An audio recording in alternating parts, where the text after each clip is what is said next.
Hey everybody, it's Meredith Miller with Inner Integration, and right now tonight I want to give you 5 ways to disarm a toxic person. Have you ever met a toxic person? Maybe you had some kind of encounter with them in the moment and you got sucked into their agenda. Like whatever it was they were trying to emotionally manipulate you about, you got sucked in, and then maybe afterward you just felt awful. Maybe like you didn't even understand what happened or how it happened, and you were just like, oh, I coulda, woulda, shoulda done all this other stuff, but you just didn't think in the moment what you can do. You didn't know what tools you could use with a toxic person. So chances are you know at least one of these people. Maybe someone in your family, maybe your intimate relationship, maybe someone in your friend circle, someone at work, or just random people that you meet in society. So I have 5 ways to help you disarm a toxic person and opt out of their game. So plus, if you stick around here, you're going to learn some really helpful phrasings that you can use, like mental Tai Chi, right? So when a person comes at you with a covert, aggressive manipulation tactic, you can kind of use these phrases to Tai Chi that away. So you don't get involved in the attack, you don't go on the self-defense, you don't really feel horrible afterwards because you kind of just moved the stuff away. So the very first thing that you can do is to breathe. Take some deep breaths, right? You can always take 3 breaths before you respond to someone. When you start focusing on the breath, that makes you present. It brings you into the moment. You become like totally mindful and present in that moment. You start to notice new things. You start to notice maybe your heart's palpitating, maybe your hands are sweating. Maybe you notice how that person is triggering you emotionally. Maybe you're like, man, they hit on that shame thing. They just know how to imply you're not worthy, right? And you notice, man, that's the trigger every time, right?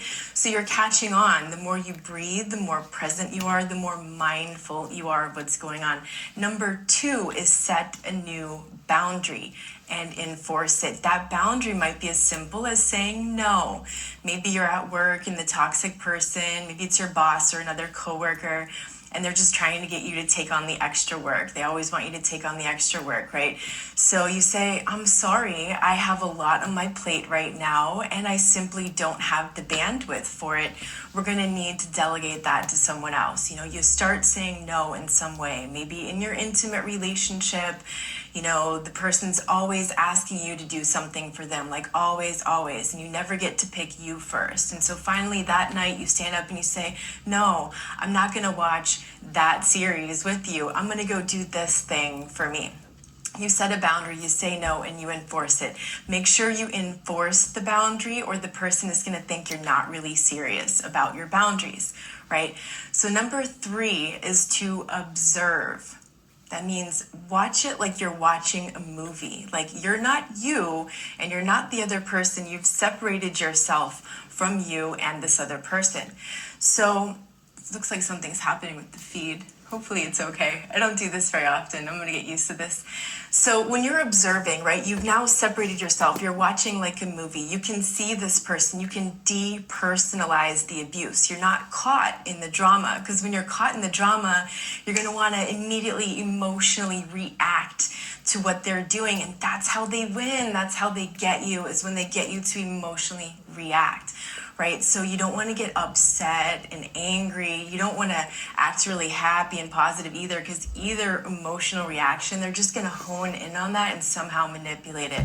So when you're observing things, it becomes less emotional. You can detach, you can watch the movie, you can see things happening from a different perspective. It gives you more of a delayed response, and it gives you a lot more power in how you respond.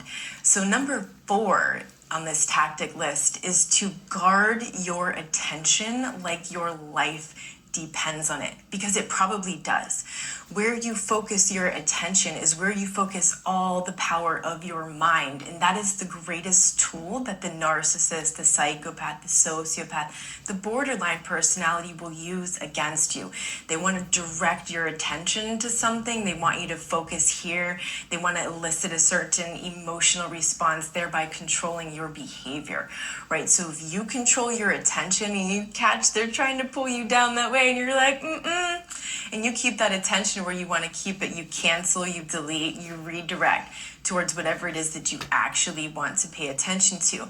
They'll like to invite you to doubt yourself, for example. And, maybe you tell them about a hope or dream you have for the future. And they're like, well, blah, blah, blah, blah, blah. And it's like the seed of doubt, right? And you're like, yeah, I've already thought about that, but not interested. Maybe it's a fear. Well, you should be really, really afraid because of this or that, maybe you can't do it. Maybe it just all falls apart, and they try to talk you out of it. And you just say, no, thank you. And you focus your attention on the positives, on your strengths, on how, you've done this already or something similar and you can do it again. Maybe they even like try to entice you to take actions against your integrity,